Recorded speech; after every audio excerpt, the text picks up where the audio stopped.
আসসালামু আলাইকুম এভরিওয়ান। আশা করি সবাই ভালো আছেন। তো আপনারা দেখতে পাচ্ছেন যে একটা অঙ্ক আমি তুলে রাখছি। তো এখানে অঙ্কটি কথার অঙ্ক। এই অঙ্কটি মানে প্রথমত যদি আমি পড়ে বুঝতে পারি তাহলে আমার উত্তর করা খুবই সহজ হয়ে যাবে। তো এই টাইপের অঙ্ক আপনারা জানেন যে বিভিন্ন চাকরির পরীক্ষা বা অন্যান্য পরীক্ষায় আসে। তো এটা একটু দেখি আমরা। এখানে বলা আছে যে কোনো পরীক্ষায় একটি সংখ্যাকে বর্গ করে তা থেকে 9 বিয়োগ করতে বলা হলো, কিন্তু একজন পরীক্ষার্থী ভুলবশত প্রথমে বিয়োগ করে পরে বর্গ করলো, ফলাফল পূর্বের মতোই রয়ে গেল। সংখ্যাটি কত? এখন অঙ্কটি করতে হলে আমাদের প্রথমত সং ধরে নিতে হবে। ধরি, যেহেতু আমরা সংখ্যাটি জানি না সেহেতু আমাদের এটা ধরে নিতে হবে। সংখ্যাটি সমান সমান x, এটা ধরে নিলাম। এখন আমরা এই অনুযায়ী মিলাই মূলত আমরা এটা সমাধান করব। কোন পরীক্ষায় একটি সংখ্যাটা ধরে নিয়েছি x, সংখ্যাকে বর্গ করি। তাহলে বর্গ বলতে আমরা বোঝাচ্ছি যে এখানে লিখবো যে প্রশ্ন মধ্যে x বর্গ করার কথা বলতে, তাহলে x স্কয়ার করে তা থেকে 9 বিয়োগ, তাহলে দেখুন তা থেকে 9 বিয়োগ করলাম, করতে বলা হলো। এই পর্যন্ত হচ্ছে আমাদের এইটুকুর সমাধান। কিন্তু একজন শিক্ষার্থী ভুলবশত প্রথমে বিয়োগ করে তারপর বর্গ করলাম। প্রথমে বিয়োগ করে, আচ্ছা এখানে মূলত আমাদের সমান সমান আসবে। কেন আসবে সেটা বলতেছি, যে সমান সমান একজন শিক্ষার্থী ভুলবশত প্রথমে বিয়োগ করে, বিয়োগ করবে কাকে থেকে? এই যে সংখ্যাটি বর্গ করা হয়েছে সেই সংখ্যাটি থেকে বিয়োগ করলো কে? কাকে? এই 9 কে, এই যে 9 বিয়োগ করে পরে বর্গ করলো। পরে বর্গ করা বলতে বোঝাচ্ছে যে এই যে টোটালটাকে হচ্ছে এই বর্গ করা বোঝাচ্ছে, টোটালটাকে, মানে এই টোটালটাকে। এখন সমান কেন চিহ্ন আমরা ব্যবহার করলাম? ফলাফল পূর্বের মতোই রয়ে গেল। ফলাফল মানে এই সমান চিহ্ন, অর্থাৎ বলা হচ্ছে যে এইটুকুর যা মান বেরোবে এইটুকুর মানও ঠিক তাই বেরোবে, মানে এর যা মান বেরোবে এইটুকুর মানও ঠিক তাই বেরোবে। মানে ফলাফল পূর্বের নয় রয়ে গেল, মানে এখানে যে ফলাফলটা আসবে এখানেও যে ফলাফলটা আসবে তা একই আসবে, সেটা বোঝাচ্ছে। এখন সংখ্যাটি কত সেটা আমাদের বের করতে গেলে, অর্থাৎ আমাদের এক্স এর মানটা বের করতে হবে। মানে এক্স এর মানটা বের করতে হলে আমাদের এটা সমাধান করতে হবে। তা আমরা যদি সমাধানে চলে যাই তাহলে দেখতে পারবো যে x square minus 9 equal to, এই টোটালে আমরা এ মাইনাস বি হোল স্কোয়ারের সূত্র ব্যবহার করব।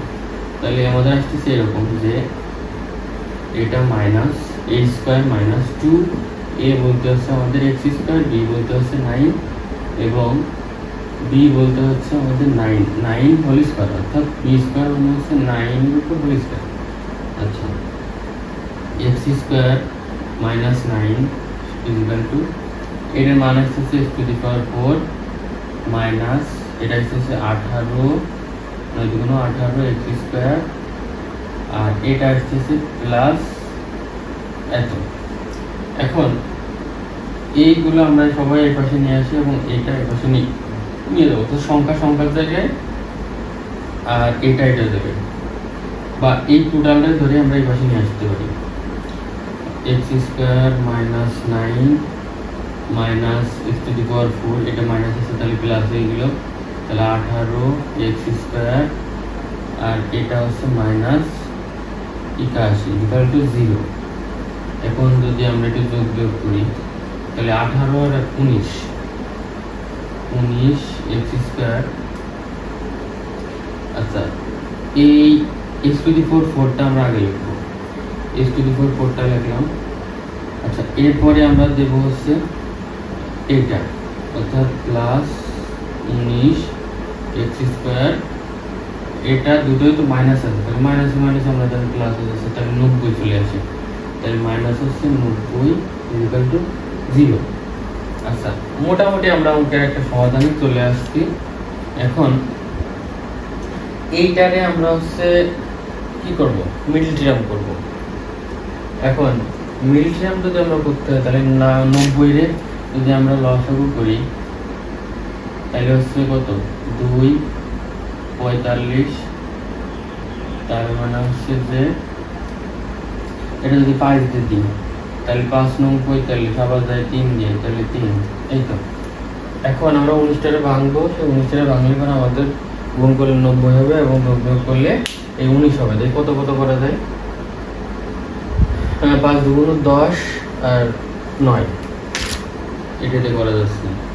অর্থাৎ যোগ হচ্ছে 10 এক্স স্কোয়ার আর হচ্ছে প্লাস 9 এক্স স্কোয়ার। দেখুন 9 10কে 90 আর যোগ করলে 19, তাহলে এই হচ্ছে আমাদের আসলো। এখন আমরা যদি মিলটাও করি তাহলে এখানে এক্স স্কোয়ারটা কমন যাচ্ছে, এক্স স্কোয়ার কমন নিয়ে নিলাম।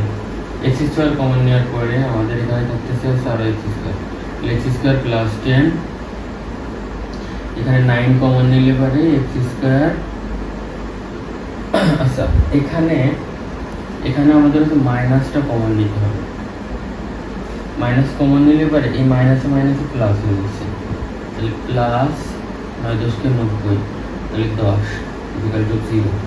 তাহলে আমাদের মান আসতেছে হচ্ছে এক্স স্কোয়ার মাইনাস 9 আর আসতেছে হচ্ছে x square plus 10 equal to 0।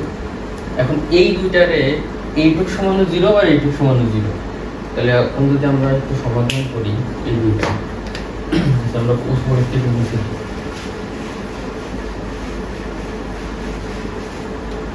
মুছে দিলে পরে আমরা দেখতে পাচ্ছি যে এটা যদি প্রথমত সমাধান করি যে x square minus 9 equal to 0, এটা যদি সমাধান করি তাহলে এক্স স্কোয়ার এই 9 পাশে চলে গেল, তাহলে এরকম আসবে। এখন আমাদের মূলত কি এক্স এর মানটা নির্ণয় করতে হবে, তাহলে আমরা ওই পাশে যদি বর্গ করি, কিন্তু বর্গ যদি করে দিই তাহলে এই স্কোয়ার আর বর্গ অর্থাৎ রুটে হচ্ছে বাদ দিলে এবারে এক্স থাকলো, আর এখানে 9 এর বর্গমূল করলে পারে হচ্ছে 3, তাহলে আমরা বললাম 3।